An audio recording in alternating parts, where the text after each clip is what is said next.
in my mind, there were three things that were kind of acting as obstacles to telehealth adoption. And one of them was, legislature and regulatory, just physicians saying that, I want to see my patients in person, and patients saying that they wanted to see their doctors in person.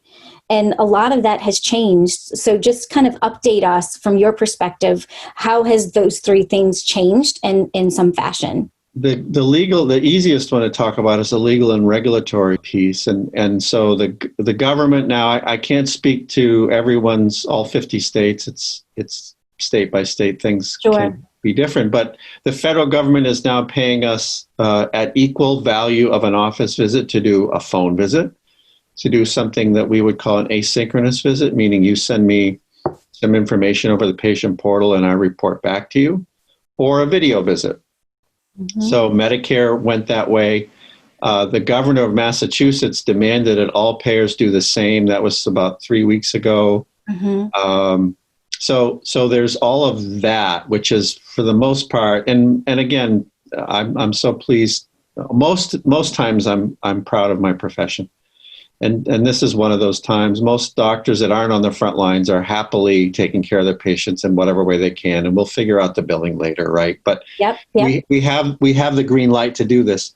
One of the things you and I might want to talk about is whether that will stick and how much of it will stick. So maybe we'll come back to that. But the other parts I think you raise are really fast. Oh, and I should mention, sorry, before I go on, is that state licensure laws are also loosening up in most states, not all, but in many states, governors have said, you know what, we're going to not worry about that.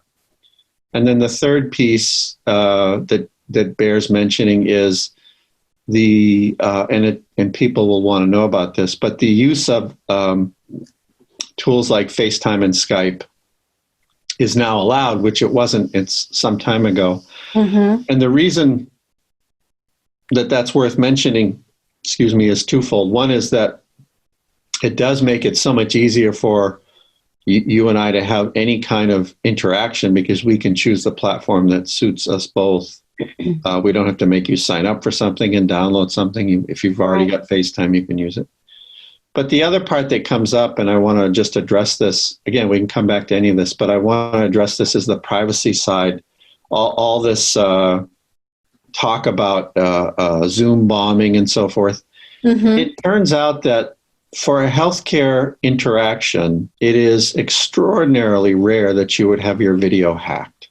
Yeah. The part that we're still doing, and of course we care a lot about privacy, but the part that we're still doing and the way we always did is recording it in the electronic record, and that's very secure.